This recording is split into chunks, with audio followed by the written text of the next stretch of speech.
A ver, aquí andamos. Hola, hola. Ay, qué greñas. ¿Cómo están? Espero que muy bien. Me toca ponerme cara decente y mientras me voy arreglando y maquillando, pues bueno, hoy tenemos mucho de qué platicar.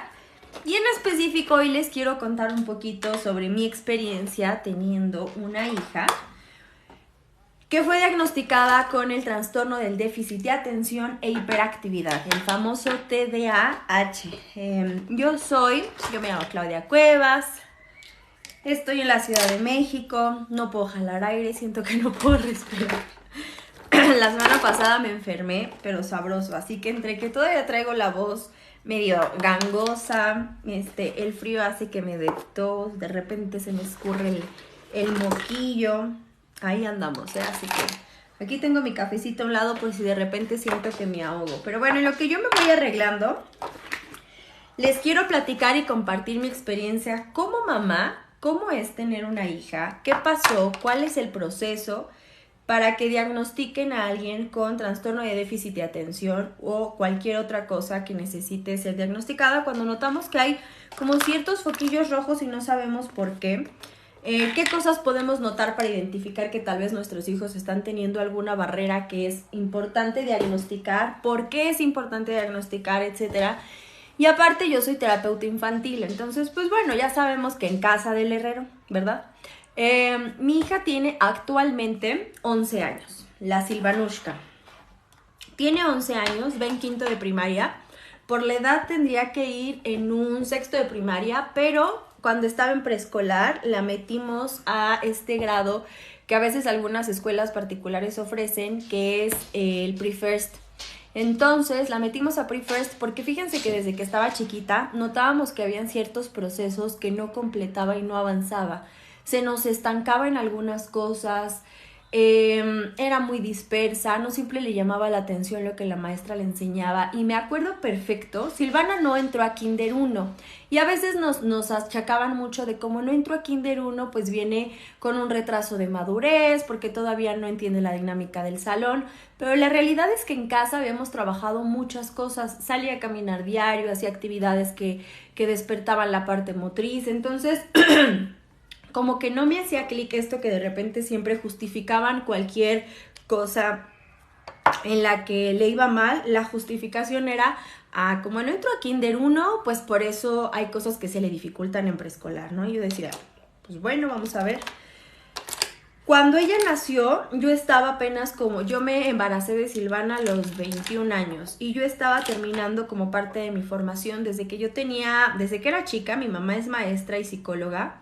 Entonces, desde muy chica yo estaba metida en temas similares a la educación, a la psicología, pero apenas en esa edad estaba terminando yo mi formación, ¿no? Entonces, Silvana desde muy chiquita, por ejemplo, a leer, le querían enseñar a escribir y no le llamaba, pero ni tantito la atención, ni siquiera agarrar el lápiz, o sea, nada. Si ustedes platíquenme si tienen hijos, de qué edades son sus hijos y si se identifican con alguna cosa que digan, Clau, creo que a mí esto me está pasando con mi hijo y con mi hija. Ojo, no todo lo que te estoy diciendo, o sea, no puedes decir que alguien probablemente tenga trastorno de déficit de atención, porque lo que yo te platico te suena familiar.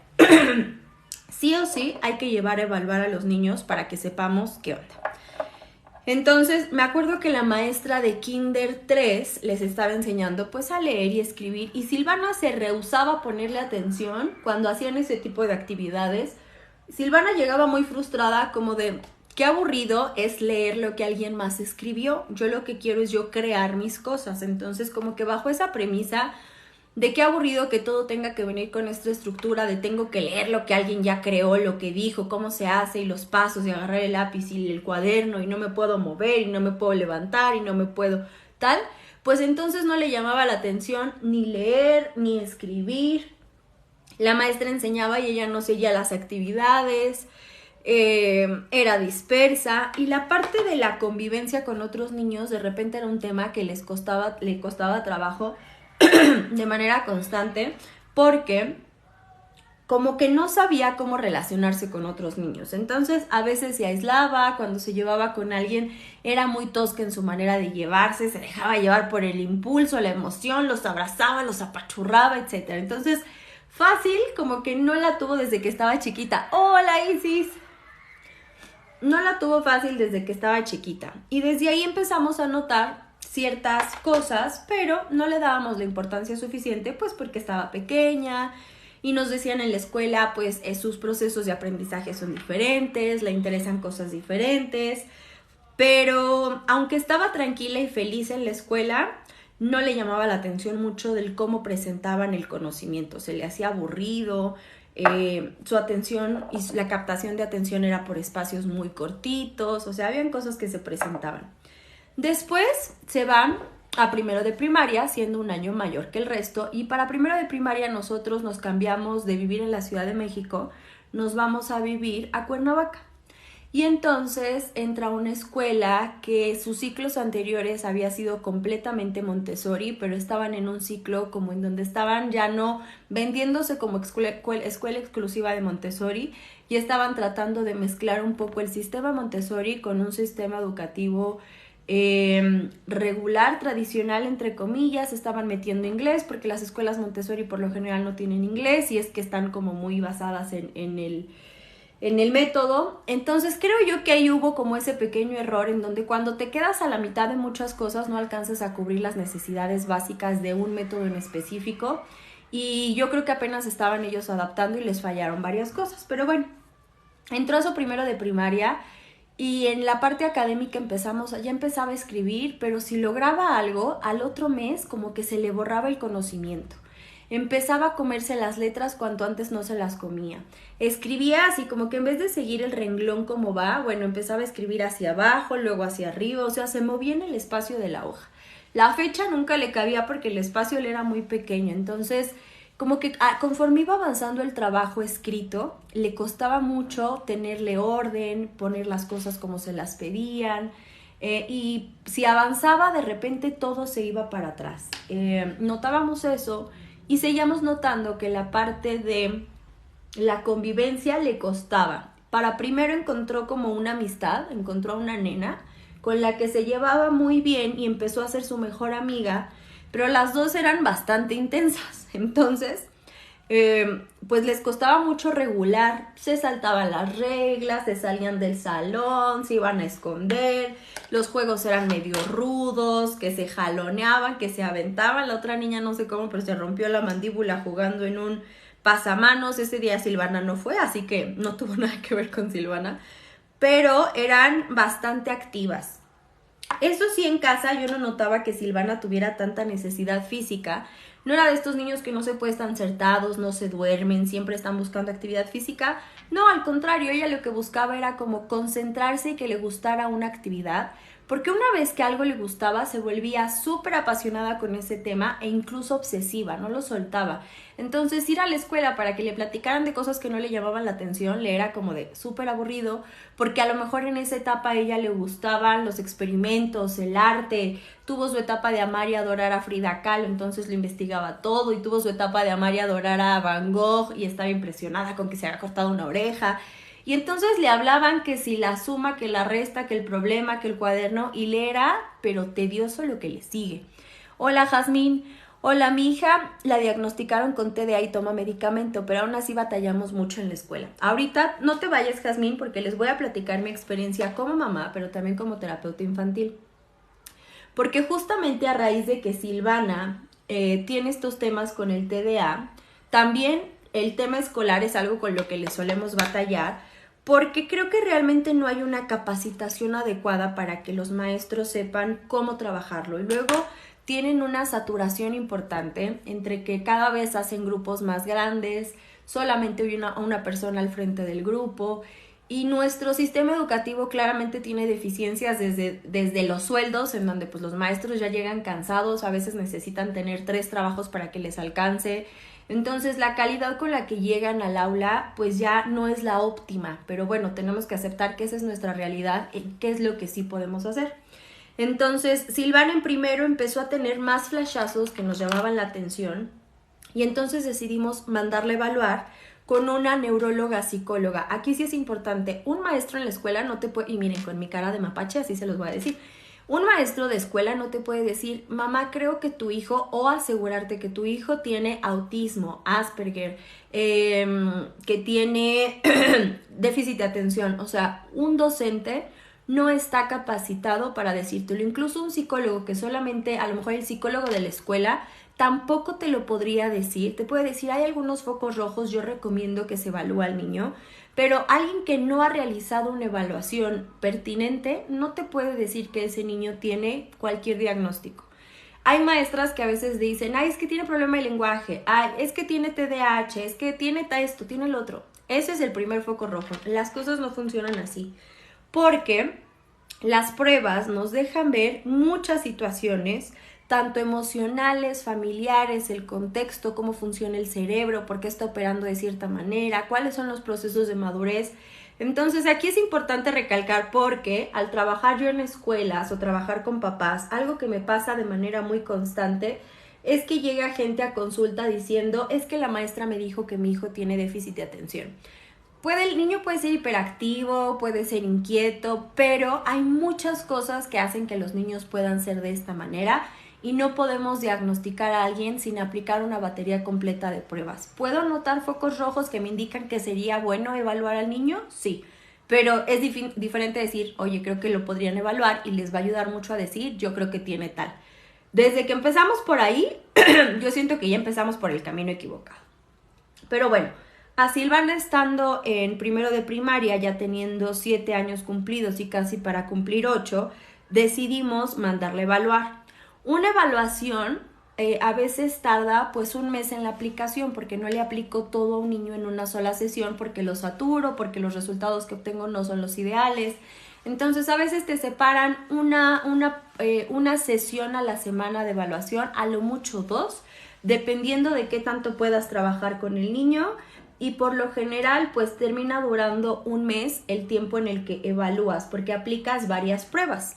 Las evaluaciones funcionan de cierta manera en donde cuando yo aplico varias pruebas, puedo empatar resultados y decir, no solo en uno me salió este resultado, sino apliqué una y me salió esto, apliqué otra y me volvió a salir este tema, apliqué otra y regresó el tema. Entonces, sabemos que ese tema es uno con el que estamos teniendo situaciones que hay que trabajar.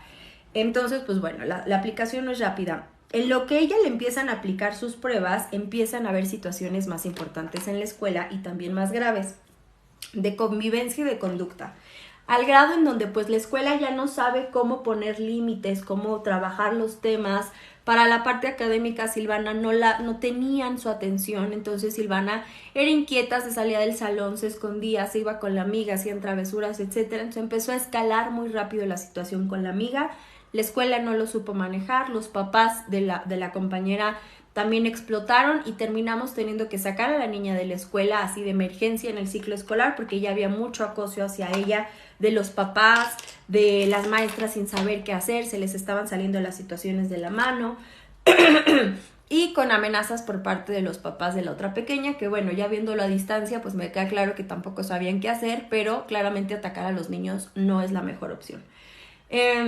Metemos un papel en la SEP para empezar un proceso legal con la escuela para dejar por escrito todo lo que se había desbordado. La niña tenía que irse a un montón de terapias por lo que había pasado en la escuela y ya una vez que terminamos de sacarla de la escuela nos entregan los resultados de las pruebas y resulta que había un trastorno de déficit de atención con hiperactividad. La diferencia es que el TDA puede ser con hiperactividad o sin hiperactividad, pero termina siendo algo que permea en los procesos de atención, de autorregulación, de cómo proceso la información, cómo la entiendo, cómo la organizo, el control de impulsos y todo eso se puede sumar además con una falta de control del cuerpo y la hiperactividad. Necesito constante movimiento y la necesidad es tal que me cuesta mucho tener lapsos de atención y de estar quieto mi cuerpo y entonces, bueno, además de tener el trastorno de atención, también tienen uno de hiperactividad, ahí es donde puede ser TDA o TDAH. Terminamos la evaluación con la neuropsicóloga, nos explica, esto es bien importante, cuando le hacen una evaluación completa a tus hijos, La neuróloga o la psicóloga o el paidopsiquiatra, que serían como los ideales para aplicar evaluaciones, una psicóloga que haga aplicación de pruebas de diagnóstico, una neuropsicóloga, una psicóloga con especialidad en neuro, un paidopsiquiatra, que los paidopsiquiatras son los encargados de trabajar con niños, son como los ideales para aplicar pruebas y poder dar estos diagnósticos. Si ya me entregaron el diagnóstico, aquí viene la información súper valiosa, porque cuando me entregan el diagnóstico me van a decir en qué áreas se le dificulta a mi hijo y en dónde se está presentando este déficit. El déficit quiere decir, y nos va a decir, si la situación se presenta porque hay un problema neuronal, la conexión entre las neuronas no está funcionando, algo a nivel orgánico y químico no está funcionando en mi cerebro y por lo tanto se presentan estos síntomas en conducta, en madurez, en el habla, en muchas áreas. O también puede ser que el cerebro esté funcionando perfecto, pero mi contexto no ha permitido que desarrolle esas habilidades o por alguna situación externa no se están desarrollando y mis procesos de madurez hay unos muy bajos y otros muy altos. El trastorno de déficit de atención no quiere decir que no son niños inteligentes. Pueden y logran, o sea, con inteligente me refiero a que tiene la capacidad de razonamiento alta, pero a lo mejor no la de ejecución. No para escribir, no para, o sea, pueden decirme las operaciones rápidas de manera mental, pero si las llevan al cuaderno les cuesta trabajo estar sentados, les cuesta trabajo poner atención, que les llame la atención lo que les explican. Todo esto me lo van a decir con la prueba, porque solo decir mi hijo tiene trastorno de déficit de atención es como algo muy amplio y muy vago.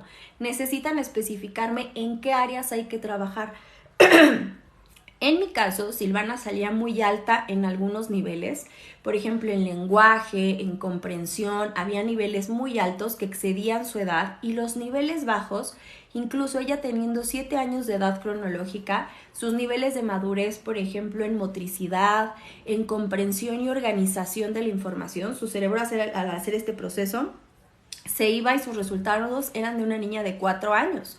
4 años cuando cronológicamente tenía 7 y cuando algunos procesos nos daban resultados de niña de 9 o de 10 años. Entonces, cuando se crea esta brecha entre lo fuerte y lo débil, esta disparidad es la que hace que tengamos muchos problemas de conducta, emocionales, académicos, etc. Entonces, bueno, con Silvana claramente estábamos teniendo dificultades en muchas áreas. Y sobre todo, algo que pasa con nuestros pequeños cuando tienen una barrera es que, ok, ya estoy teniendo el problema académico, estoy teniendo el problema de conducta y bien o mal termina siempre en un problema emocional también, porque claro, ¿cómo traducen ellos todo esto que está pasando? Que la maestra siempre me regaña, que mis papás se desesperan, que no termino las tareas, que no pongo atención, que hay quejas, termina viendo una huellita emocional porque asumo que la manera en la que soy no es adecuada, pero tampoco sé cómo encajar, no sé cómo pertenecer. No encuentro cuáles son mis habilidades, solo me recalcan cuáles son las cosas que no me salen, que no sé hacer, etc. Entonces, terminamos también trabajando el área emocional porque esa lamentablemente casi siempre también se ve atropellada y golpeada. Cuando nos dan los resultados, pues ya entonces armamos un plan de ataque con la neuróloga y nos dice, bueno, necesitan irse a buscar un psicólogo que esté enfocado en la corriente cognitivo-conductual, necesitan buscar este otro especialista, necesitan acá, pueden revisar la parte de la medicación, pero como con Silvana la situación del trastorno no era química o física, no era que el cerebro no había funcionado con ciertas áreas, sino que el contexto no le estaba ayudando a poder desarrollar lo que venía muy bajo. Entonces necesitábamos hacer muchos cambios en la dinámica familiar, en ser más claros, en buscar las escuelas que fueran adecuadas para ella, darle apoyo a los maestros para que supieran cómo trabajar con ellos. O sea, es un relajo. Danitza, ¿desde qué edad se podría llevar a nuestros hijos para la prueba de diagnóstico? Fíjense que para una prueba de diagnóstico, la mayor parte de las pruebas establecen que a partir de los 7 años el resultado va a ser el más adecuado. Antes de los 7 años de nuestros hijos, como todavía su cerebro está en una etapa de desarrollo constante, lo que no sabían hace 6 meses ya lo pueden tener adquirido ahorita. Y recuerden que cuando nacen nuestros hijos el cerebro no está completamente desarrollado. Viene un cerebrito que va a crecer, que va a crear nuevas conexiones, que va a empezar a embonar. Entonces, por eso es importante que las evaluaciones se realicen a partir de los 7 años. ¿Puedo notar focos rojos previos a eso? Sí, sobre todo con temas de autismo, o sea, el autismo y otras cosas se diagnostican antes porque también ahí hay situaciones neuronales diferentes, pero hay que acudir con un psiquiatra. Pero, por ejemplo, el trastorno del déficit de atención a partir de los 7 años ya lo puedo diagnosticar. A veces tenemos niños en preescolar que son inquietos y ya quieren diagnosticarlos a los 3 años y medicarlos a los 3 años. No es así. Nos pueden decir, sí, podemos hacer una evaluación enfocada a sus procesos de madurez. ¿Qué es lo que le está fallando en ese proceso de madurez? Y cómo podemos ayudarle a ese pequeño con el proceso de madurez y avanza. Pero no puedo decir que un niño de 3 años tiene déficit de atención, entre muchas otras, ¿vale? Para esas necesitan haber crecido. Ahora, ya nuestra neuropsicóloga nos entrega el informe y nos dice, bueno, como estos son los procesos de madurez que le están costando trabajo a Silvana, como no organiza la información, por eso vienen las lagunas de conocimiento, porque hagan de cuenta, y se los platicaba el otro día con un ejemplo, en donde imagínense que su cerebro tiene capacidad de esta taza y le estaban vaciando agua nivel garrafón de 1 galón de agua, cuando la capacidad para retener la información solo era la de una taza. El resto se estaba desparramando, o sea, no ponía atención porque su cerebro no le daba la capacidad para la cantidad de información académica que le estaban queriendo poner. Entonces, lo que nos tocaba como papás era buscar todas las estrategias para que esa taza se convirtiera en una jarra de 1 litro y con el tiempo en una jarra de 2 litros. Y conforme vas creciendo, esa jarra se va haciendo más grande para que la información que caiga no se desparrame y la contenga. Entonces, a ella le enseñaban a sumar y al mes se le borraba el concepto si no lo llevaba a vivirlo de manera práctica y diaria. Entonces teníamos que trabajar muchos procesos de madurez con ella, trabajar el tema de la conducta, trabajar la parte emocional. Entonces nos dieron un plan, nos dijeron nos vamos a pegar y va a ser un ciclo escolar complicado. Cuando llegamos con su psicólogo, que hasta la fecha todavía trabaja con ella, la había dado de alta, pero ahorita con la pandemia y el regreso a clases volvimos a tener situaciones en la escuela, la regresamos a terapia. Nos dijo el terapeuta, estábamos viendo qué hacer con la escuela, ¿no? Pensábamos en la opción de homeschool, pensábamos si la seguíamos teniendo en escuelas particulares, qué sistema le funcionaba más, si el tradicional, si Montessori, qué, ¿no? Lo que nos sugirió el terapeuta fue que buscáramos opciones de escuelas oficiales, porque las escuelas oficiales, al menos en México, el horario regular es un horario reducido. Los niños no van el mismo horario que en una escuela particular. En particular, a veces entran 7:30 y salen 2:30 o 3 de la tarde. Y en una escuela oficial entran a las 8 de la mañana y salen 12:30 de mediodía. Y hay algunas escuelas oficiales con horario alargado y salen a las 2 de la tarde, ¿no? Pero me dijo, busca una escuela que sea oficial, que ellos tienen un departamento de educación especial, UDI, que te van a apoyar con el seguimiento de la niña y el horario es reducido. Tienen deportes, no van a tener otras extracurriculares, no suelen tener música, no suelen tener inglés, pero no va a haber una saturación de materias, porque a veces las escuelas particulares esto es algo que tienen, saturan mucho, que computación, que esto, que el otro, que inglés, que aquí, que allá, que tecnologías, que tal, y entonces es tanto que ella no está logrando contener toda esa información, esa cantidad de tarea, esa cantidad de ejercicio, de trabajo, y le cuesta mucho estar sentada tanto tiempo. Entonces, si reducimos el horario, le va a ayudar a que tenga un mejor desempeño, que no salga tan frustrada, que no esté empezando con procesos de ansiedad. Reducimos eso y trabajamos sus habilidades. Entonces, cambiamos, la sacamos de escuelas particulares, nos fuimos a escuela oficial y el cambio inmediato solo por la jornada laboral de la escuela oficial le mejoró mucho el ánimo. Ya no salía tan cansada. Silvana, por lo general, cuando siente que se satura de las actividades y no está dando el ancho, viene un ataque como de enojo, entonces se vuelve explosiva, se molesta, se aísla, no quiere hablar. Por lo general, muchas emociones las traduce con el enojo y en vez de verla triste, es que no me hablan, tal, es que no me sale, no, ella lo saca con el enojo la mayor parte de las ocasiones. Entonces, cuando la cambiamos de escuela, pues notamos este súper cambiazo a favor de ella y decíamos, solo con reducirle el horario, le cambió, pero por completo el ánimo. Luego no tiene tantas materias, luego no dejan tanta tarea. Entonces, La verdad es que empezamos como a vivir, claro, también tiene sus puntos de debilidad y hay muchas cosas en las que nos cuesta trabajo también. No puedo decir que absolutamente todo nos va muy bien. No, seguimos teniendo dificultades dependiendo del maestro que nos toque ese año, es que también o qué tan mal nos va. Porque pues también suelen ser grupos mucho más grandes, o sea, en sus primarias, en primero le tocó estar en un grupo en donde eran 7 niños. 7 niños y aún así se les desbordaba a las maestras las situaciones, entonces imagínense. Pero aquí ahorita está en un grupo en el que creo que son 30, 32 y después de la pandemia los grupos se hicieron más grandes, entonces le tocó trabajar el que no le dieran tanta atención solo a ella, sino dividir la atención entre todos los niños, relacionarse con tantos niños, hasta cierto punto le ha ayudado.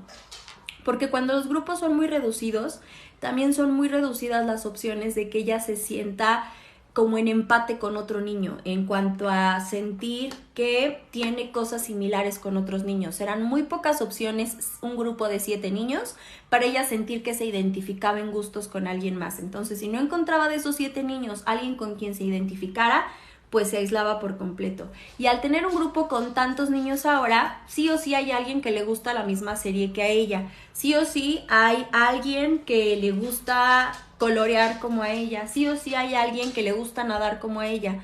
Entonces tiene más opciones para encontrar similitudes con los niños. Pero claramente también es un gran reto estar en un grupo donde los niños es muy amplio el grupo. Sí tiene con quién echar chisme. Claro, tiene ahora 30 y tantos niños para echar chisme y dispersarse también. Digo, no se lleva con todos porque no suele ser una niña sociable si entendemos el concepto de sociable, en donde tiene facilidad para relacionarse con todos. Es muy sociable con el grupo que ella hace, pero es un grupo reducido. Entonces, bueno, a los 7 años, entonces, diagnostican a Silvana. Bienvenidos a los que se van uniendo. Les estoy platicando mi experiencia como mamá y como terapeuta con el trastorno de déficit de atención e hiperactividad. Si les interesa, acá igual sigan mi perfil y en la flechita ustedes pueden compartir el en vivo. Entonces, pues empezamos el plan que nos dio la neuropsicóloga de sus terapias, de apoyarla en la parte académica porque tenía muchas lagunas académicas. Como ella sentía que no lograba los objetivos, se dispersaba, no trabajaba, no avanzaba, luego venían los problemas de conducta, entraba en procesos de ansiedad, a cada rato se escapaba del salón, o sea, eran un montón de temas. Una vez que seguimos el plan, sí les puedo decir que en un año yo vi cambios, pero completos y totales. Didi, si hubiera tanto que mi mamá se moviera por ayudarme y verme feliz, soy TDAH y te grado 1, bendiciéndote para encontrar soluciones. Claro, pero fíjense que han cambiado mucho las cosas, Adi. Hace años no se hablaba mucho de estos temas. No era común que un papá o que un maestro pudiera identificar cómo sabíamos si nuestros hijos tenían algún problema o alguna barrera. Asumíamos que eran niños inquietos, asumíamos que muchas cosas. Por ejemplo, mi mamá tiene trastorno del déficit de atención y lo encontró hasta que ella fue maestra y vio que tenía mucha afinidad con los niños que tenían barreras de aprendizaje porque se identificaba con lo que le había pasado de niña. Ella de niña era súper inquieta, no entendía, no comprendía, asumía que era mala para las matemáticas, mala para memorizar, mala para esto, y en realidad era un déficit de atención. Hasta que ella se enfrenta a la vida como maestra y encuentra compatibilidad o empatía con estos niños, porque decía, esto es lo que a mí me pasaba de chiquita, ¿cómo lo voy a señalar? ¿Cómo lo voy a aislar? ¿Cómo le voy a gritar? Pero en realidad creo que apenas esta generación está teniendo un poco más de información para decir, el déficit de atención es esto, así se ve, así es el autismo, así los voy a trabajar, así los voy a tratar. Hasta ahora empezamos a tener más información y lo normalizamos, no lo vemos como, ¡ay! Ese niño está loquito, ¿cómo va a ir al psiquiatra? ¿Cómo va a ir al psicólogo? Apenas ahorita. Entonces, como adultos, todavía podemos hacer muchas cosas para mejorar esas debilidades y barreras que tenemos por un diagnóstico que tal vez hoy ya tenemos en la mano. Pocos adultos fuimos diagnosticados por completo, Gus, y nuestros papás menos, con ellos era un almóldate, claro, porque además, fíjense, las familias antes pues eran familias de 8 hijos, 14 hijos, 16 hijos. las mamás y los papás ni siquiera alcanzaban a de verdad identificar todos los rasgos de la personalidad de sus hijos, porque los hijos grandes eran realmente los papás de los hijos del medio y de los chiquitos. Entonces papá y mamá no eran los únicos, no se sentaban a hacer la tarea contigo, bueno, ni siquiera ibas a la escuela, a lo mejor podías terminar tu vida académica a los 8 o 10 años y te ibas a trabajar o hacías otras cosas. Entonces las dinámicas, o sea, si comparamos la generación de nuestros abuelos con la generación que estamos viviendo hoy nosotros y la de nuestros hijos, las diferencias son abismales, o sea, es un mundo distinto, parece que nos sacaron de Alaska y nos escupieron en México, porque las diferencias son muchísimas. También creo yo que eso tiene sus ventajas y desventajas, porque como nos quedamos atrapados en diferencias tan grandes en muchos sentidos, desde los maestros, a veces nos tocan ver maestros en escuelas que educan como les tocaba a nuestros abuelos y entonces ya no se pueden adaptar, no saben adaptarse y no quisieron adaptarse a estas nuevas necesidades, a estas nuevas herramientas y entonces se volvieron obsoletos en su conocimiento.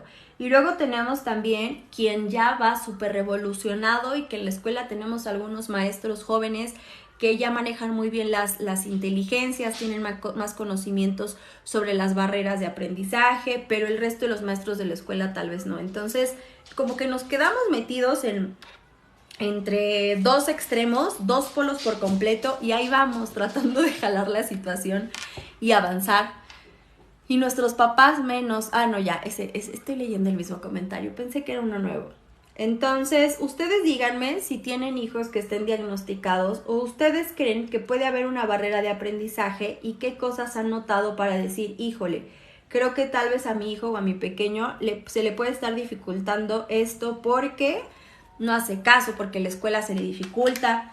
En muchas ocasiones asumimos que tiene un problema o un tema porque la maestra siempre nos da quejas de nuestros hijos.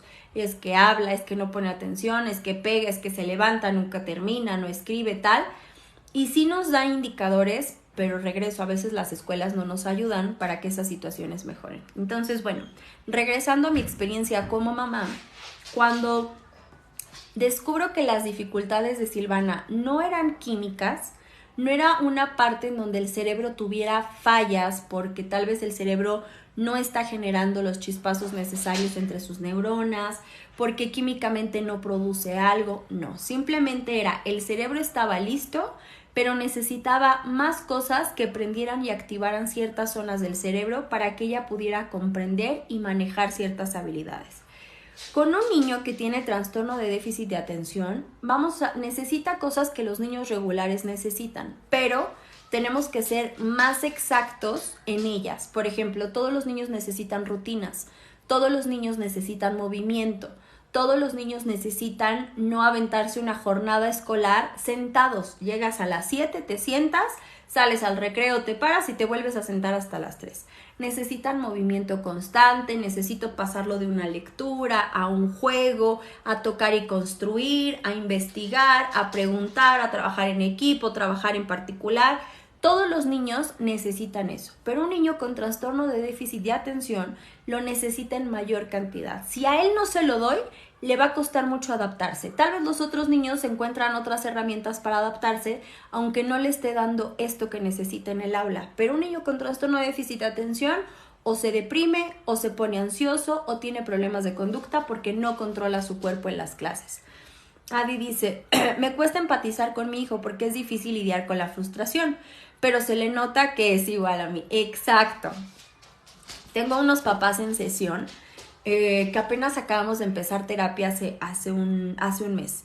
Y los problemas que estaba teniendo, lo que los trajo a sesión es que la niña estaba teniendo dificultades en la escuela académicas, pero las académicas no le dieron la importancia hasta que se presentaron los problemas de conducta por los problemas académicos, porque la niña busca cómo distraerse porque no está logrando el objetivo académico y entonces esa manera de distraerse ya está trayendo problemas porque no controla los impulsos. Pero a la hora de platicar con los papás, la mamá me decía, es que así era yo de chiquita. Es que yo tampoco me sé concentrar, es que si me sientas me desespero, o sea, siento me necesito parar, o sea, no puedo estar sentada. Si me dices resuelve esto del trabajo, dice, bueno, ya abrí la ventana de lo que tengo que hacer del trabajo, pero ya saqué el celular, pero ya me paré, pero ya fui a hablar. O sea, sentarme y ejecutar una tarea, aunque sé ejecutarla, me cuesta mucho ponerle atención y realizarla. Y entonces decíamos, bueno, la parte buena de esto es que puedes empatizar que a tu hijo también se le dificulta. Lo que es difícil es que, claramente, como también es una debilidad en mamá o en papá, cuando le quiero enseñar esto a mi hijo, pues tampoco lo sé yo. ¿Qué podemos hacer? Que entonces la parte bonita del trabajo terapéutico es que podemos trabajar con los papás y con los niños para que tanto los papás tengan las herramientas para mejorar su atención, la manera en la que comunico mis emociones, acompañado de los niños, y que los niños se sientan acompañados porque no solo ellos están mejorando esos procesos, a veces los niños se sienten señalados, es que no te sabes comportar, es que nunca trabajas, es que no eres responsable. Le quitamos el foco al niño y lo ponemos en toda la familia, para que el niño deje de sentir que es el que está excluido, el que no se sabe adaptar, no sabe socializar, no es bueno académicamente. Le quitamos el foco porque lo único que va a hacer es quemarlo, y entonces como lo quema, el niño empieza a tener problemas académicos, problemas de atención, problemas emocionales, se enoja, se vuelve vengativo con la familia, pero no porque realmente quiera lastimar a alguien, sino porque no sabe cómo sacar la emoción y sale como ella express, así disparatado el vapor. Le quitamos el foco al niño, enfocamos a la familia completa y vemos cómo la familia completa puede trabajar sus habilidades, todos, y que el niño vea que todos tenemos que trabajar en algo, que a todos nos cuesta, que todos estamos teniendo estos problemas, y me identifico y le digo, a mí también me está costando.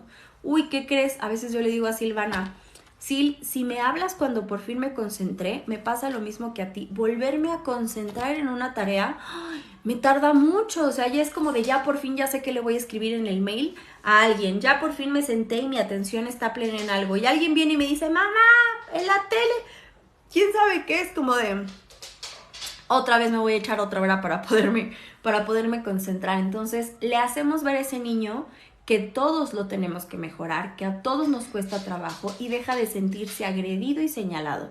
Eso de entrada va a ayudar a su proceso.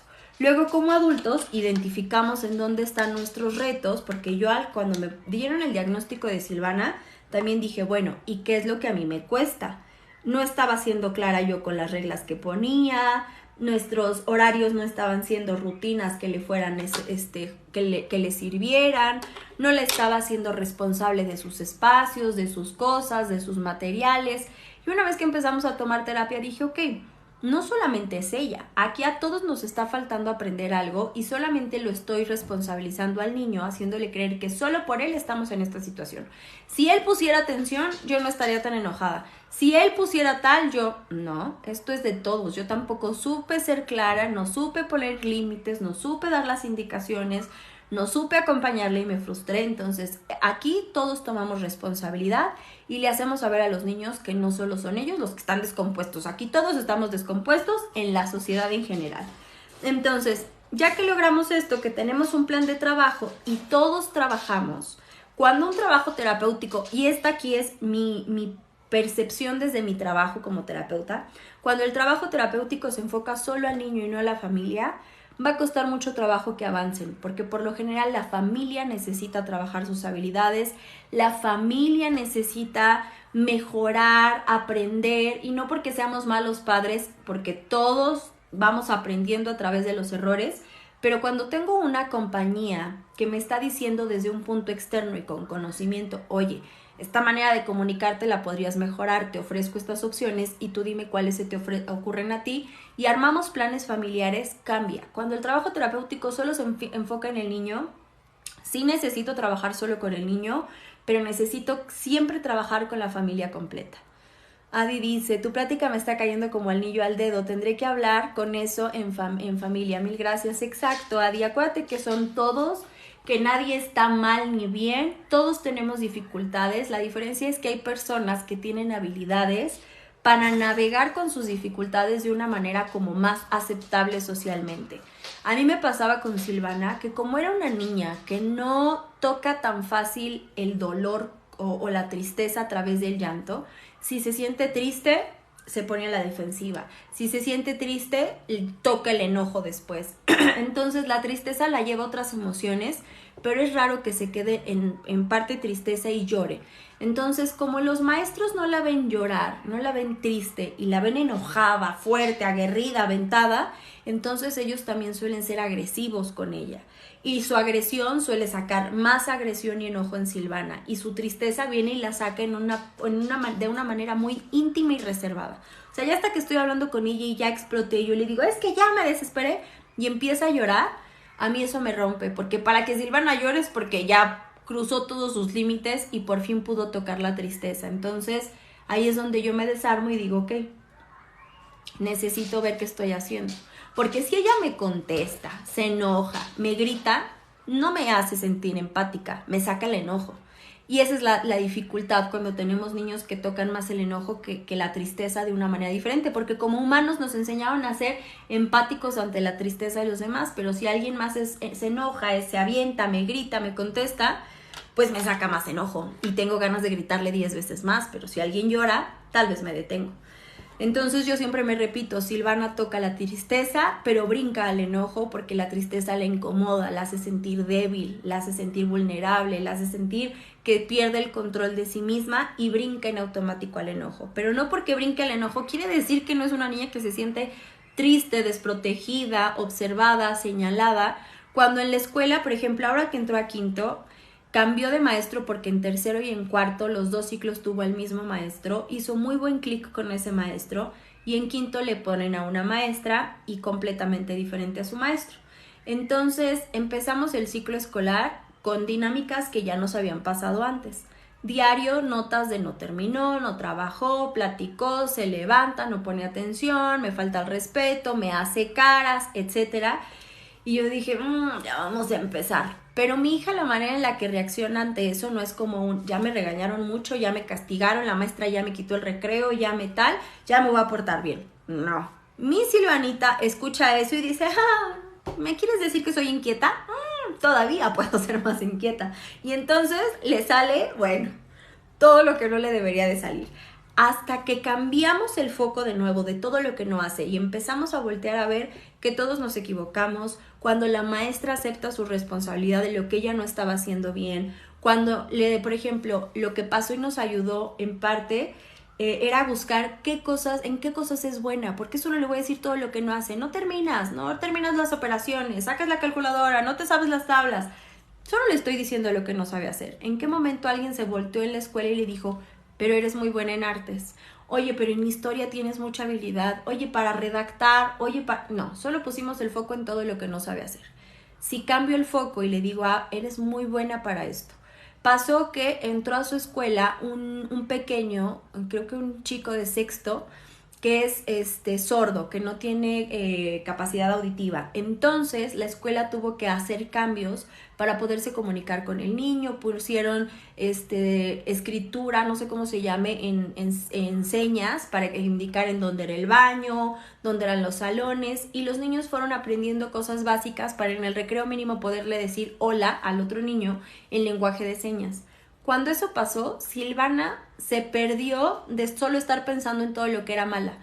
Le llamó mucho la atención, llegaba a la casa y me decía, oye, ponme videos, buscamos en TikTok porque hay cuentas de familias sordomudas o de hijos que ellos sí tienen habilidad auditiva pero sus papás no, capacidad auditiva, y entonces enseñaban un montón de cosas. Le interesó, me interesó a mí, empezamos a platicar de ese tema, lo debatíamos, oye, pero ¿cómo le hacen si el bebé llora? ¿Cómo los papás van a escuchar? Luego salió la película de Coda, esta de Eugenio Derbez, donde habla de una familia en esta dinámica, nos la aventamos, le encantó. O sea, en general, ese tema que le llamó tanto la atención, le hizo quitar el foco de todo lo que no hacía, de todo lo que no le salía, y enfocarlo en algo que le gustaba, que le interesaba, que le apasionaba, y entonces el estrés en la escuela empezó a bajar.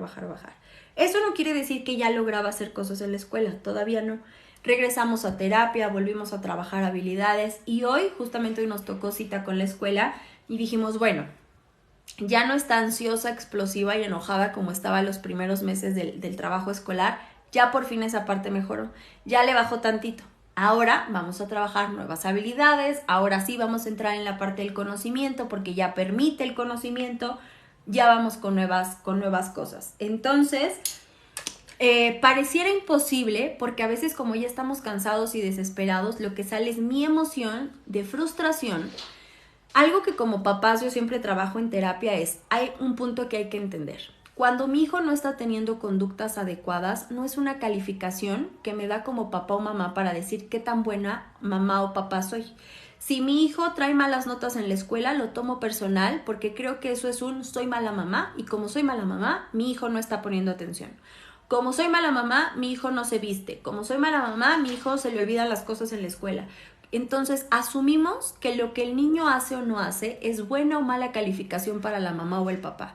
Y me lo tomo personal y me encapricho tanto y me enojo y me frustro tanto porque mi hijo no mejora esas habilidades porque lo tomo como mi calificación de mamá. Como que cada vez que me mandan una nota de la escuela es esa boleta que dice eres mala mamá, eres mala mamá, eres mala mamá. No. Quiere decir que en tu familia así es como se está dando la situación. Claro que tenemos errores, claro que podemos mejorar cosas, claro que tu hijo puede aprender habilidades malas, mejores, ¿cuáles malas? Claro que pueden mejorar cosas en la dinámica, claro que están teniendo una dificultad, pero eso no quiere decir que eres mala mamá. Quiere decir que en este tema no sabes ni para dónde correr y es completamente normal. Y luego le sumamos que cuando como mamá me siento mala mamá, casi siempre me peleo con la pareja si es que hay una pareja. Es que tú no me entiendes, es que no me ayudas porque quiero salvar y sacar a mi hijo o mi hija de esa situación intensa que estamos viviendo y me está haciendo a mí como papá o mamá entrar en ansiedad. Hay que separar entonces cuál es tu situación, cuál es mi situación, cuáles son tus emociones, cuáles son mis emociones, cómo voy a trabajar mis emociones y cómo te voy a ayudar con las tuyas. Porque si no, se vuelve una licuadora en la que en esa licuadora le estoy echando tu enojo, tu ansiedad, tu frustración, mi enojo, mi ansiedad, mi frustración, mi enojo con la pareja, mi enojo con la situación, con tu maestra, con la escuela, con la vida y le pico licuar, pues acaba en una cosa muy extraña y yo ya no sé ni qué es de quién ni cómo funciona esto. Entonces, separo. ¿Cómo te sientes tú? ¿Cómo me siento yo? Porque puede ser que mi hijo se sienta frustrado y yo me sienta triste. No es lo mismo. Cómo saca él su frustración y cómo saco yo mi tristeza. Entonces, para poder identificar las emociones de mi hijo, primero tengo que separar las mías, identificar las mías y decir, ok, yo como mamá o como papá, con esto que está pasando, me siento dolido, me siento que no soy capaz, me siento que soy mala mamá. Ok, dilo, siéntelo, ¿cómo te sientes con esto que está pasando con tu hijo? Ok, ya separaste lo tuyo, ya sabes qué es tuyo, ya sabes que esta bolsita, esta cajita te toca a ti. Ahora sí, ¿cómo se siente el de enfrente?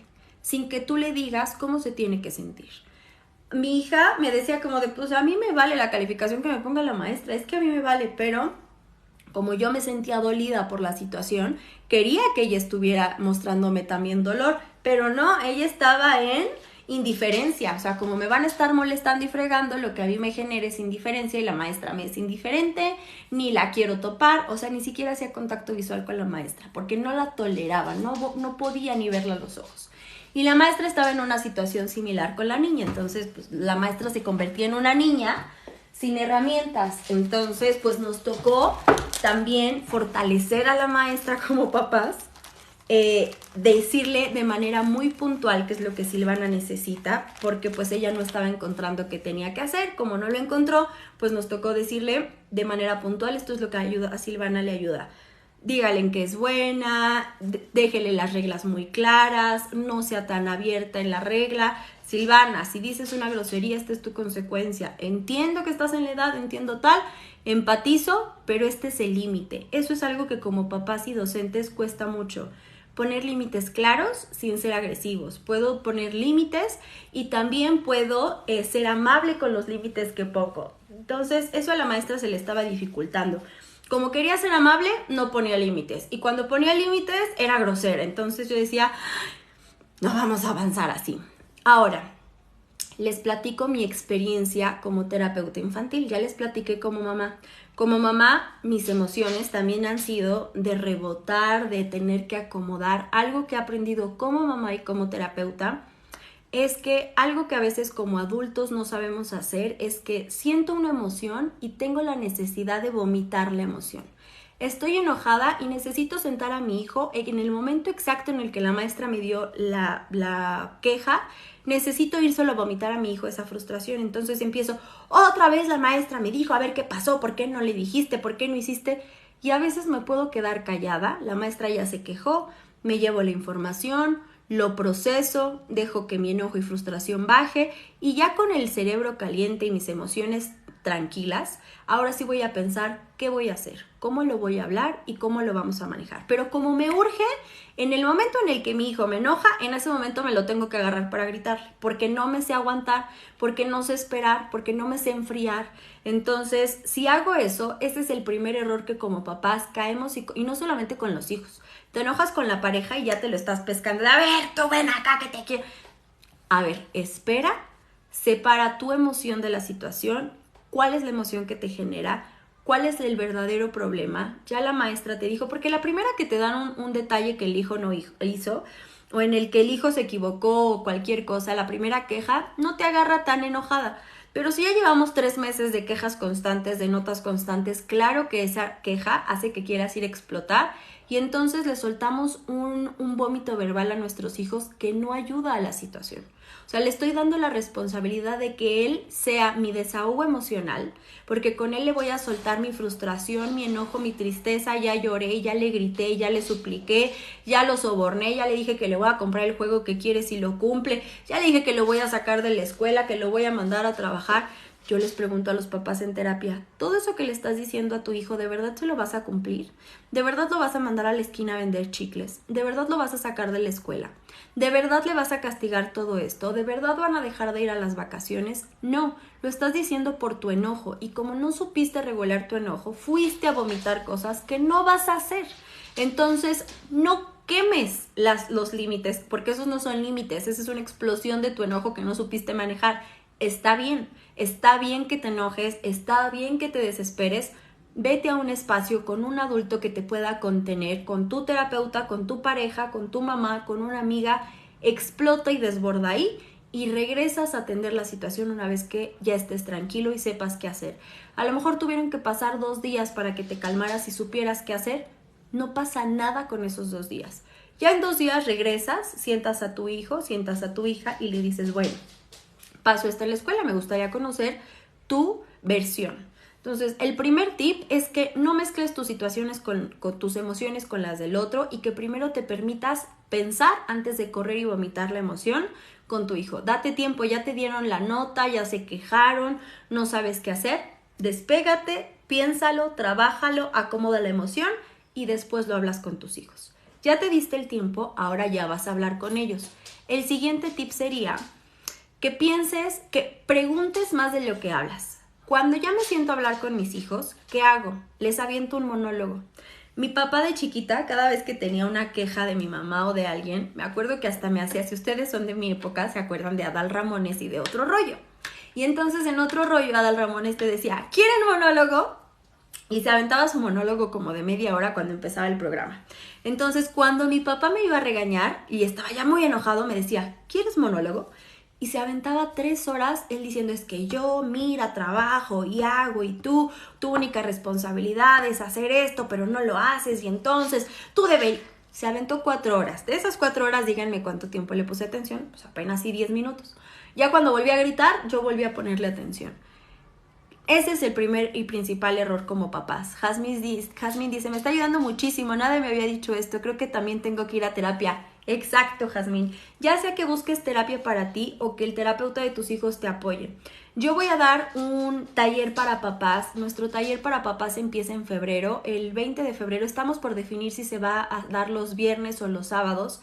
Este taller para papás dura 5 meses porque vamos a trabajar muchos temas de crianza que van desde la etapa de recién nacido hasta los 18, 19 años, que es como la etapa principal de crecimiento de un humano y donde todavía nuestra crianza va mucho con lo que da esa personita. Entonces, este taller de crianza tiene 2 sesiones al mes, es para que lo tomen papá o mamá. pero yo les digo, estas familias son diferentes. Puede ser que lo tome mamá con la abuela porque son las que están criando. Puede ser que lo tome mamá con la nueva pareja porque son los que están criando. Puede ser que lo tome papá con la nueva esposa, qué sé yo. Ustedes deciden, lo ideal es que las dos personas principales que se encargan de la educación y crianza tomen las sesiones. Tenemos 2 sesiones al mes. Cada sesión es en la primera parte, o sea, en las quincenas del mes y dura 5 meses, ¿ok? Este taller de crianza es para que esto que estamos hablando aquí lo hablemos pero entre papás, ustedes escuchen a otros papás y cada sesión trabajamos un tema diferente. Límites en la casa, comunicación en la casa, trabajamos situaciones puntuales, ya eso es diferente, eso es para el apoyo a papás.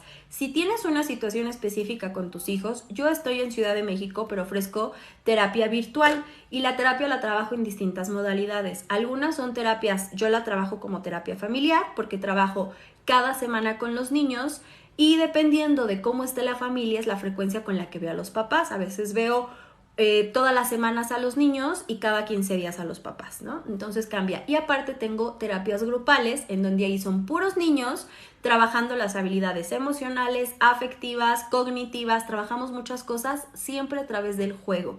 Porque cuando yo saco un cuaderno para que el niño trabaje eso que se le está dificultando, le estoy poniendo en la torre. Podemos trabajar a través de muchas cosas.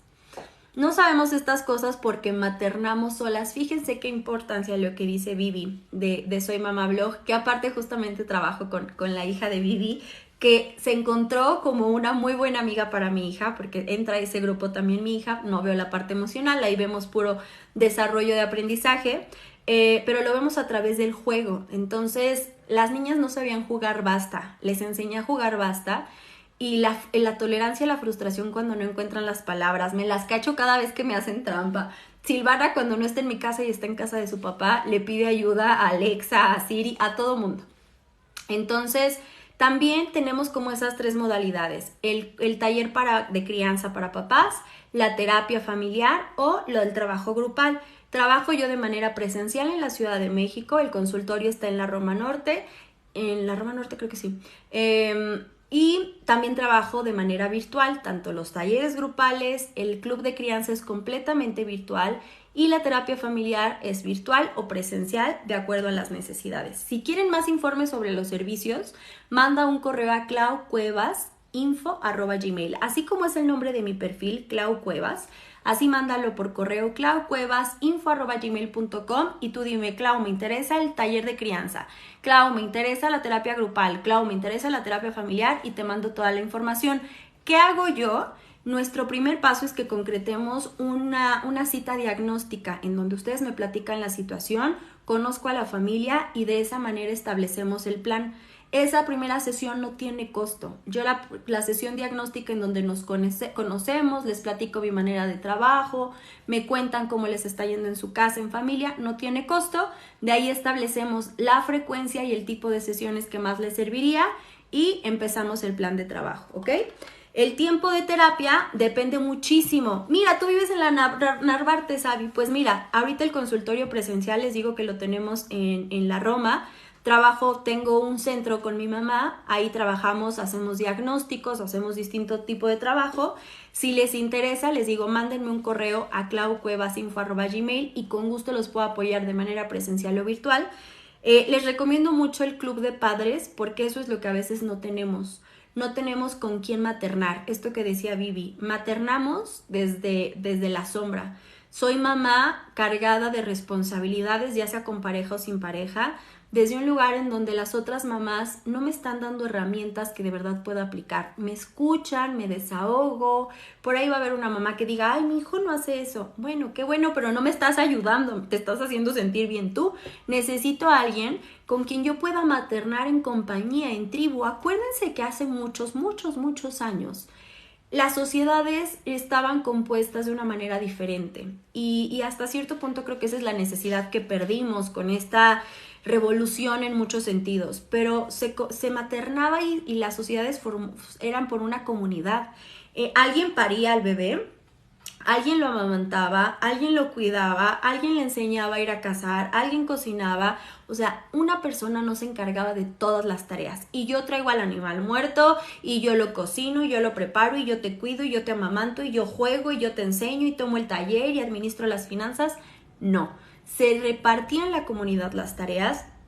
Y cada integrante de la comunidad hacía su propia tarea. Ahí fue donde quedó muy establecido que el hombre salía a cazar, pues porque esa era la tarea que le correspondía en la comunidad, mientras a cada mujer de la comunidad le tocaba ser parte importante de la crianza. Hoy tú eres la que cocina, tú ayudas con la tarea, tú vas por los niños, tú los regresas, a lo mejor tú pagas la escuela, tú mantienes la casa, tú revisas la parte emocional, tú revisas si algo se descompuso en la casa, y eso hace que estemos criando desde el estrés y la soledad, porque claramente es estresante criar de manera solas.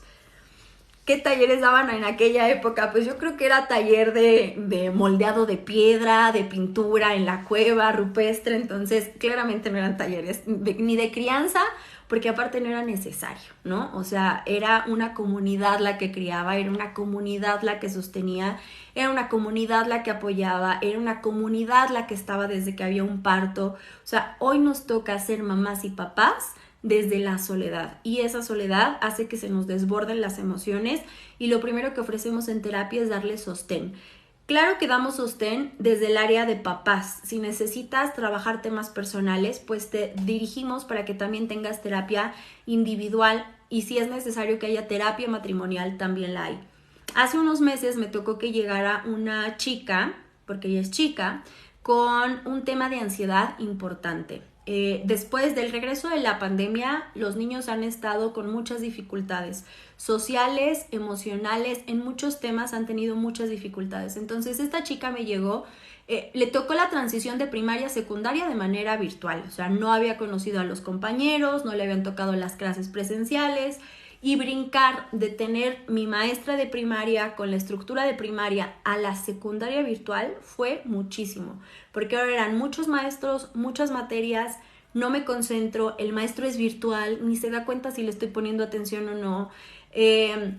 La parte principal para un adolescente es la interacción social. Le tocó la interacción social encerrada en su casa como hija única, con papás mucho más mayores.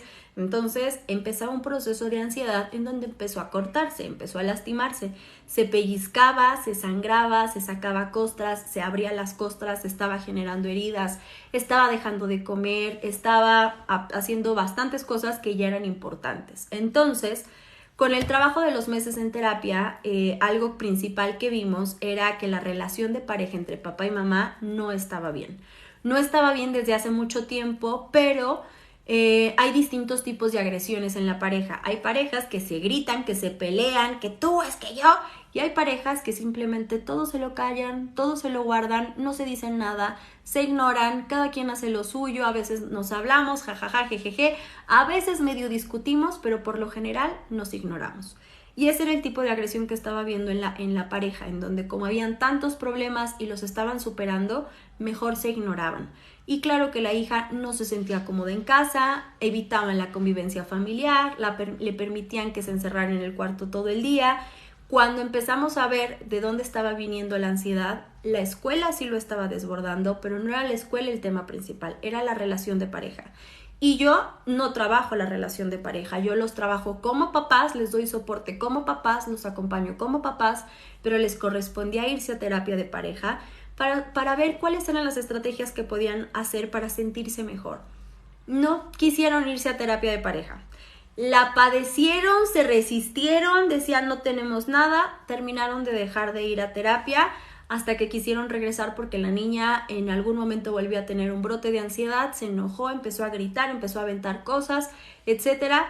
Pero así no funciona la terapia, hay que ser constante, hay que estar comprometido, y cuando te sugieren otro tipo de terapia, yo sé que es un gasto extra, ir a terapia es un lujo, es un privilegio, ojalá estuviera al alcance de todos, pero también hay instituciones que dan apoyo gratuito o costos muy bajos, tanto en psiquiatría, de manera emocional, neurológico, que los procesos son más cansados, sí, pero sí lo hay.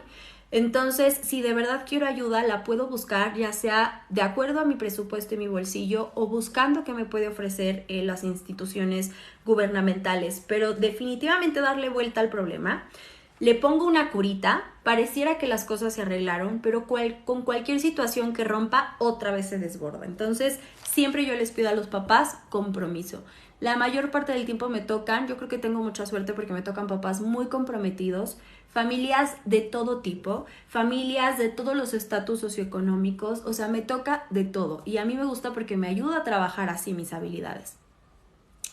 Josie, disculpe doctora, nuestros padres no tenían mucho conocimiento, pero nos enseñaron a trabajar y ser. Hola Josie, sí, todas las etapas de sociales en las que nos ha tocado crecer a los humanos siempre han tenido cosas a favor y en contra, como hoy esta generación tiene cosas a favor y en contra.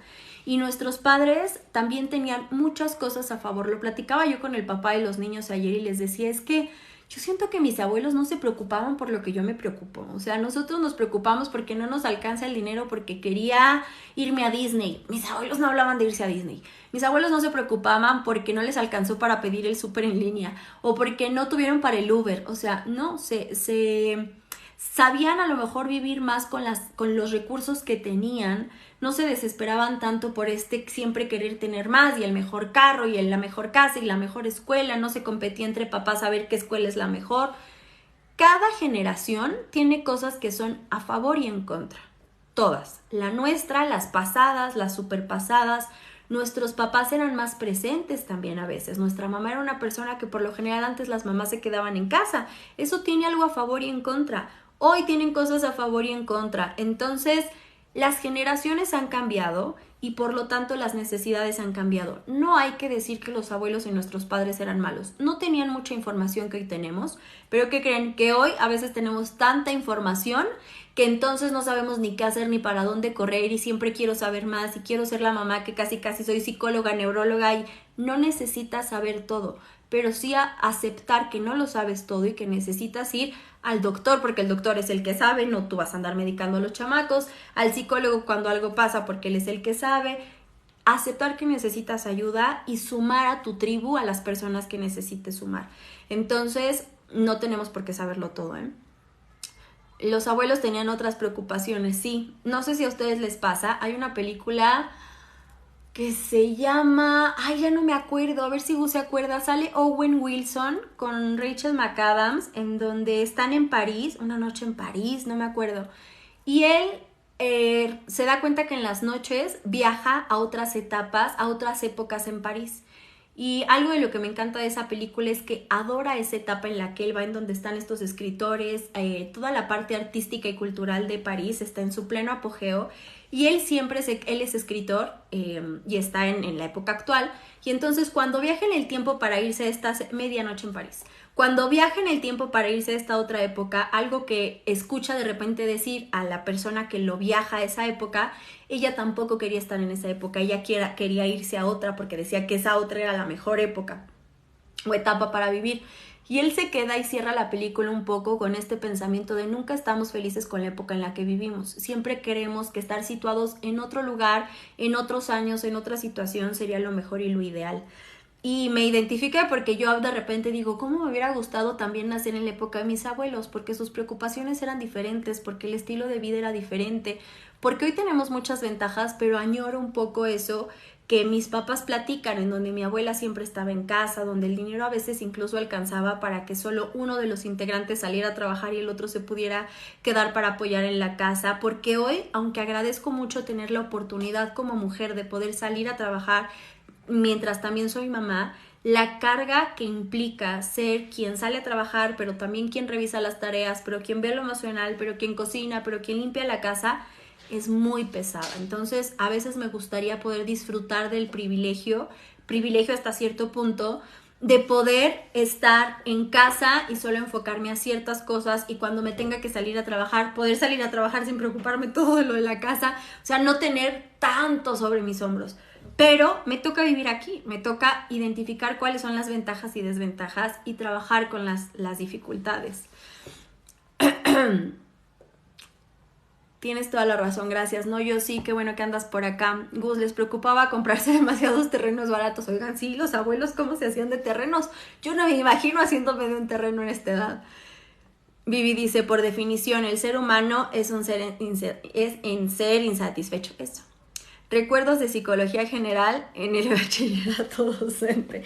Sí, o sea, todo lo que hoy tenemos y no teníamos, todo lo que hoy sabemos y no sabíamos, todo lo que hoy carecemos y antes sí había. Entonces, vamos a hacer una suma. Yo les digo que cada casa y cada familia necesita cosas diferentes. Lo que le funciona a mi vecina no me tiene que funcionar a mí.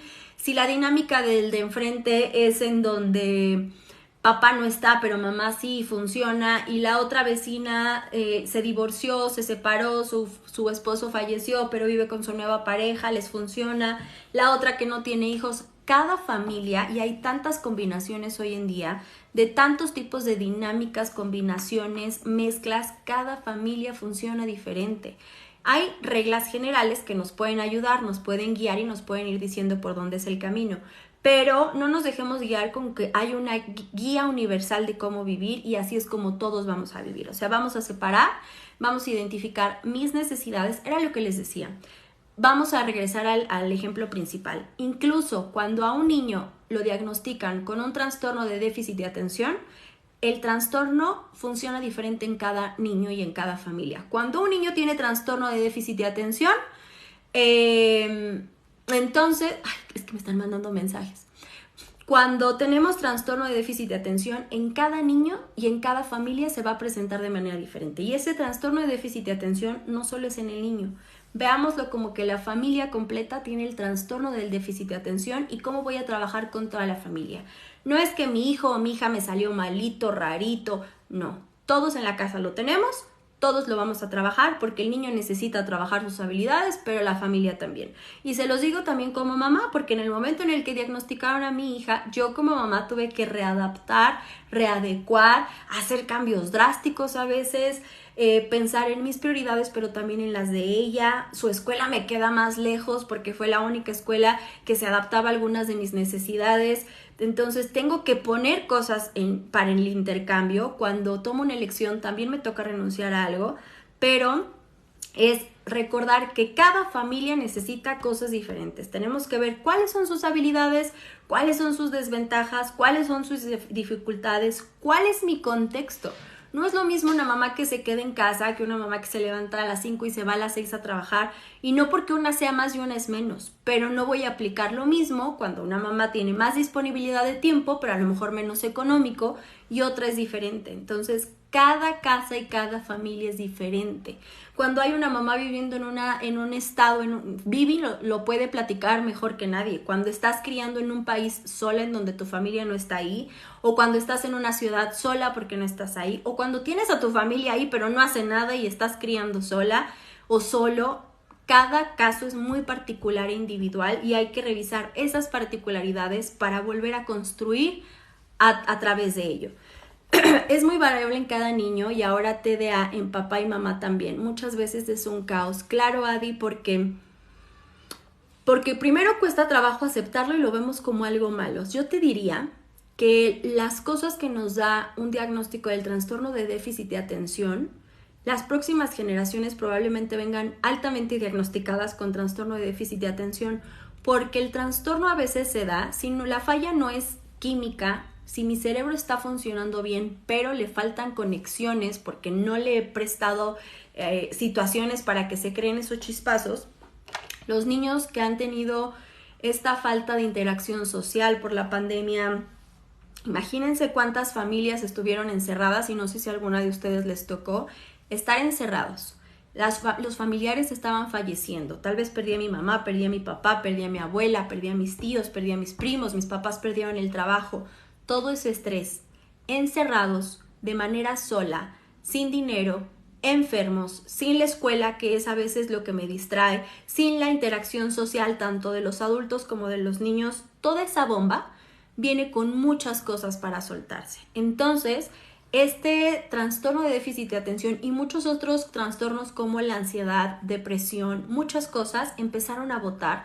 Y nos van a tocar generaciones sí lastimadas en la parte emocional, en la parte química, física, biológica de sus cuerpos, porque tuvieron un cambio que no es regular en la etapa de crecimiento, porque su etapa de crecimiento les pedía moverse, salir, irse a la escuela, regresar, ver otros espacios.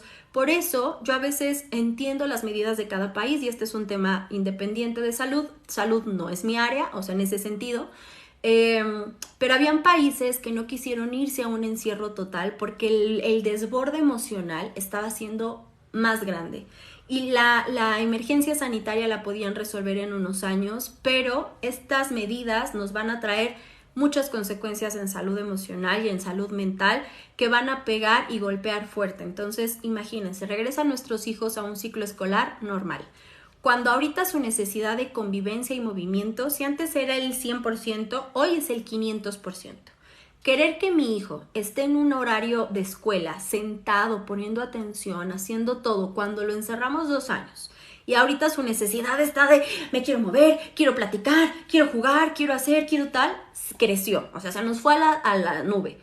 Los maestros no están adecuando las clases para que podamos trabajar el déficit académico a través de mucho movimiento y juego porque esta es su necesidad.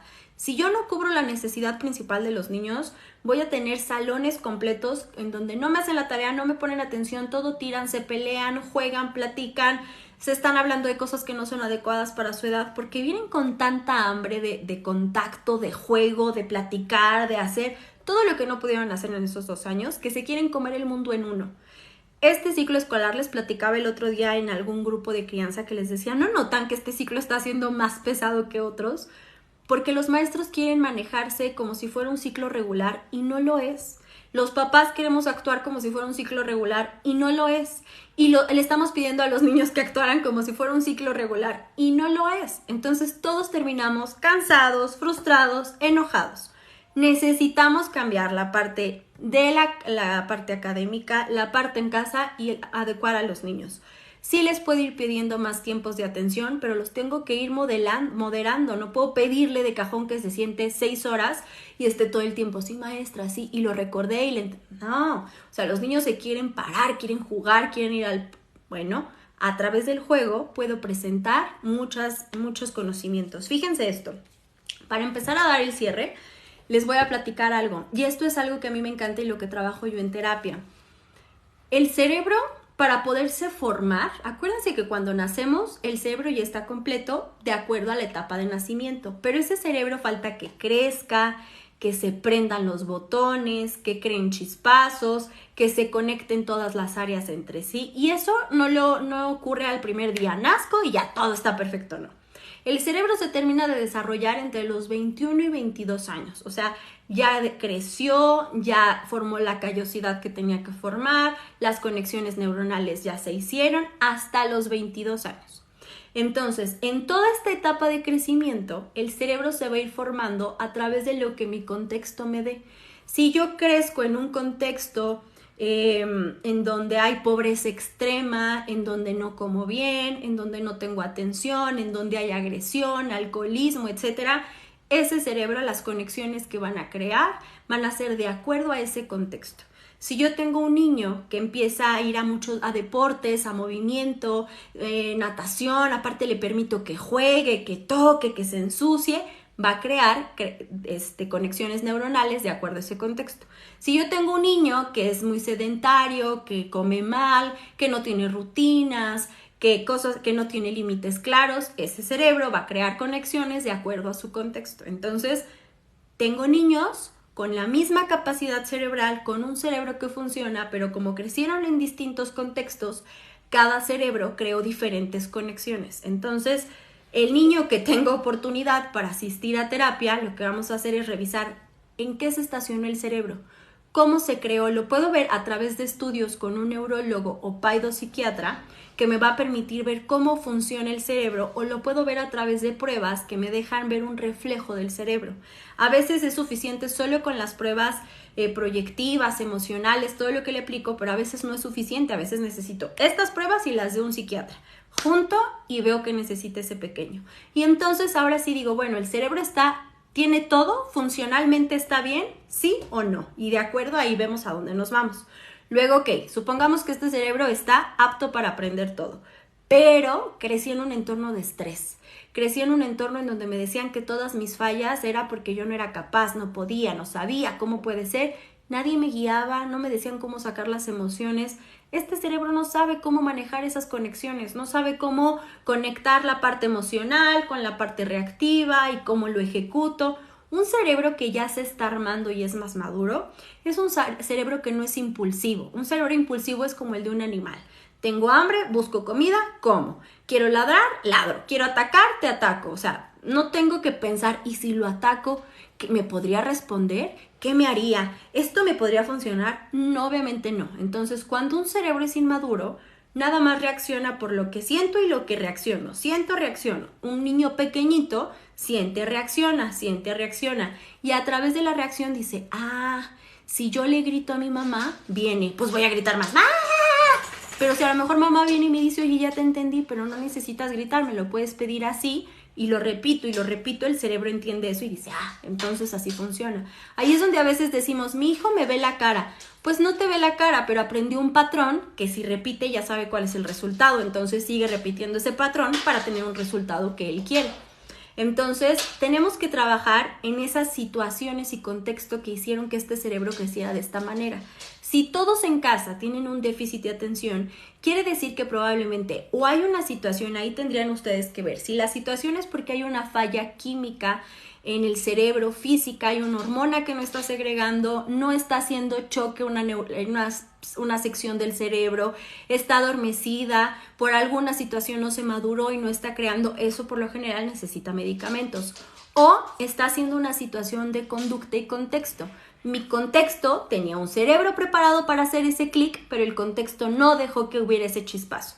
Porque no habían situaciones, o sea, si yo no voy a clases de natación, aunque mi cerebro y mi cuerpo tengan la capacidad de nadar, no sé nadar, necesito irme al agua, necesito aventarme y tener clases para que el cerebro diga, ya encontré en dónde están las conexiones para que nades, las voy a picar y de repente las pico tan frecuentemente que ya se creó la conexión, ya está el puente. Al principio las neuronas solo pum, chocan, chispazo, pum, chocan, chispazo. Y después hacemos, de tanto chispazo, ya se hizo un puente y ya se comunica esta parte con esta parte del cerebro. Si yo a ese cerebro le estoy enseñando con gritos, con me enojo, vuelve a hacer una plana, eso no está haciendo el chispazo. Eso está haciendo que la neurona se separe más. ¿Qué necesito para que la neurona se junte? ¿Cuál es la necesidad de mi hijo? ¿Cuál es mi necesidad para trabajar el chispazo? Pues soy muy disperso. Bueno, vamos a trabajar en estrategias y habilidades para que te puedas concentrar, primero por periodos pequeños, en pequeñas actividades cuando estás haciendo algo. Y luego que le enseñes a tus hijos a concentrarse cuando están haciendo algo. Porque a veces yo como mamá les digo, a ver, la tarea. Siéntate, sí, ponte a hacer la tarea, yo aquí te acompaño. Estoy cocinando, estoy lavando, me habló la comadre, estoy aquí, estoy viendo el reel, estoy en el TikTok, pongo las noticias y le digo a mi hijo, ¿por qué no te concentras? Pues porque mamá o papá o abuelita no me estás dando el contexto para que ese cerebro se concentre. Necesitas quitarle el ruido, necesitas ponerle todo el material que tiene en la casa. Si ese niño no tiene todavía la habilidad para quedarse media hora sentado para hacer la tarea, necesito que sea una tarea más corta, necesito trabajar por periodos, necesito que primero ese niño se haya movido para que saque la energía y trabaje. Para que un humano pueda aprender a leer, a escribir, a sumar, a entender el conocimiento, el peor error y la peor desinformación que tenemos es que necesito ir a la escuela para hacer eso. El cerebro lo que de verdad necesita es movimiento. A través del movimiento, mi cerebro crea conexiones para que después yo entienda el conocimiento. Si yo a ese niño no le presenté juegos, actividades y movimiento que conectaran al cerebro, el cerebro está separado, no se están juntando las neuronas y le enseño a leer a mi hijo, pero le estoy vaciando todo el agua en medio de lo que no está conectado. Si mi cerebro ya creó puentecitos, la maestra me está enseñando a escribir y ya puedo agarrar el lápiz. Cuando no, pues meto el lápiz, tengo niños que agarran el lápiz así, o de maneras cada vez agarran más raro el lápiz. Pues porque ese cerebro no ha trabajado las habilidades para saber agarrar un lápiz ni siquiera. Y claro, el otro día veía un TikTok de un niño que está haciendo sus planas en preescolar, de la curva y la línea, que para llegar a eso, primero le puse muchas actividades físicas que trabajaran la habilidad de que su mano, su ojo sigan una línea. Si no he trabajado esas habilidades, como el niño del TikTok estaba, pero estoy aburrido, decía, pónganme a pegar papelitos, pero esto no me gusta. Claro. Y como papás decimos, no, es que es bien flojo. Sí lo sabe hacer, pero no lo quiere hacer. ¿Lo sabe hacer? Sí. ¿Lo podría hacer? Sí. Pero lo que no identificas como papá o maestro es que ese niño, para lograr esa tarea, de su tanquecito de energía, atención y habilidades, necesita 10 tanques para completar esa tarea porque todavía no tiene la habilidad para realizarlo con un solo tanquecito de energía y atención. Y como no tiene trabajada esa habilidad, necesita sacar extra energía, extra atención, extra capacidad motriz para poder seguir la línea y hacerte la plana de tu palito, de tu pastito, de tu curvita. Ese niño primero tenía que jugar a abrocharse las agujetas, jugar con plastilina, brincar, pasar el pasamanos, subirse a la bicicleta, nadar, correr. Ese niño necesitaba eso primero para llegar a la parte académica. Si ese niño no le he enseñado a moverse, no va a estar listo para la parte académica y en la escuela se va a frustrar, no va a querer ir, se va a enojar, me va a llorar, va a empezar a portarse mal, etc. Entonces, en terapia lo que hacemos es trabajar todas estas actividades que le ayudan a que el cerebro esté preparado para la escuela.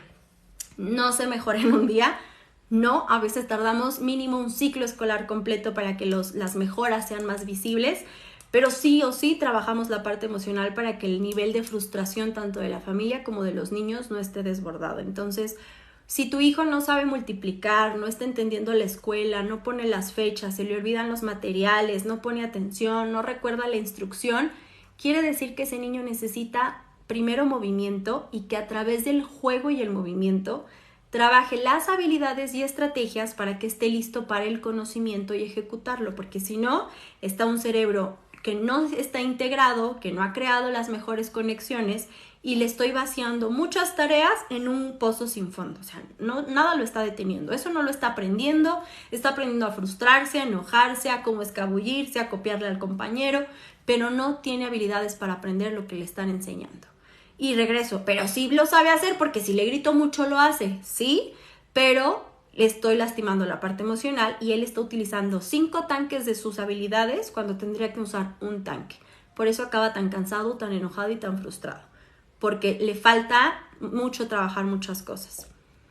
Hola Lau, justo lo que quiero, gracias por su exposición. Espero que les sea muy útil lo que hoy platicamos. Yo creo que este video, porque la verdad es que creo que tocamos muchos temas interesantes, lo voy a guardar y se los voy a subir a YouTube. No sé si hoy o la próxima semana. Si no me siguen en el canal de YouTube, acá en mi perfil están los links para mi Instagram. En Instagram a veces les subo cachitos de mis sesiones de terapia, cómo trabajo en terapia las cosas y les comparto muchas cosas de mi vida diaria.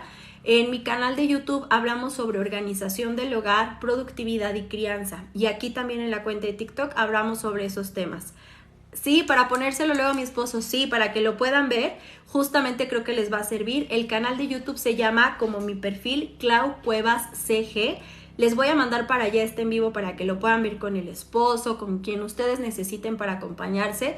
Recuerden que tengo el club de crianza que empezamos en febrero, que tengo terapia individual y presencial y además tengo retos acerca de productividad y organización en el hogar. Empezamos un reto este sábado de 31 días para organizar las rutinas en casa, porque ¿qué pasa? Si los adultos no tenemos rutinas funcionales y enseñamos a nuestros hijos a ser parte de las tareas del hogar, no nos estamos dando entre todos las habilidades necesarias. Entonces, cualquier información que quieran sobre los servicios, recuerden que me lo pueden mandar a claucuevasinfo@gmail.com. Tenemos consultorio presencial en La Condesa, en la Ciudad de México, pero también trabajamos en línea, hacemos aplicación de pruebas, trabajamos en terapia. Tenemos distintos especialistas. Mi área en específico es la de infantil y familiar. Trabajo con familias enfocado a situaciones infantiles, con niños y con papás, pero terapia de pareja, adolescentes, hasta cierta edad los veo yo, otras edades ya las ven otros especialistas, tanatólogos, etcétera. Tenemos nuestro centro en donde tenemos distintos especialistas, ¿ok? Gracias para las que estuvieron acá, gracias, mil gracias a las que compartieron sus experiencias y todo lo que a ustedes les ha tocado vivir desde su experiencia, su contexto, tus vivencias, siempre suma. Yo siempre aprendo y espero que se hayan llevado herramientas útiles para que puedan mínimo ver la situación desde otro punto. Acuérdense que en vez de ponerle el foco al niño, voy a quitar ese foco y lo vamos a poner a la familia. Porque si yo le pongo el foco al niño haciéndolo sentir que él es el problema, él le sale mal, él no sabe, solo de él depende que esto cambie, voy a lastimar horriblemente a ese pequeño y van a salir enojos, tristezas, ansiedades, explosiones, etc. Quito el foco y nos lo ponemos todos, porque todos tenemos que modificar cosas. Ese como primer paso creo que podría ser muy útil. Entonces, pues aquí nos vemos para tener algunos en vivos la próxima semana en las mañanas. En las noches tenemos en vivos a las 9:30 de la noche, hora Ciudad de México, los lunes y miércoles. Y en las mañanas, depende de cómo anden mis mañanas, pero por lo general los empezamos a las 11 de la mañana y en las mañanas hablamos más sobre crianza y dinámica familiar, ¿vale? Les mando un abrazo grandotote. Hola, me gustaría participar en los retos, pero no me aparece la opción de unirme. Mariana, Mariana, es que creo que hay una Mariana que me mandó mensajes en Instagram. ¿Serás tú, Mariana? Ahorita checamos eso, no había podido sentarme a revisar qué pasó, pero recuerden que es importante que tengan una cuenta, un usuario en YouTube para que puedan unirse a los retos. No sé por qué no te saldría el botón, pero ahorita checamos. Te ayudo con las opciones que yo identifique para que puedas estar dentro del reto, ¿vale, Mariana? Y ya les dije, pues cualquier información que quieran sobre los talleres o las terapias virtuales o presenciales en claucuevasinfo@gmail o me pueden mandar mensaje por Instagram. Aquí en mi perfil están mis links de absolutamente todo para que nos veamos, ¿vale? Cuídense mucho, que tengan bonito viernes, disfruten, apapachen, descansen, para que el lunes volvamos a estar cargados de energía, porque el regreso a clases, no sé ustedes, pero a mí me tiene bien cansada, ¿vale? Cuídense mucho. Ay, espérenme. Creo que esto no quiere que nos vayamos porque no veo el botón para terminar el en vivo. Esto está muy extraño. A ver, déjenme ver.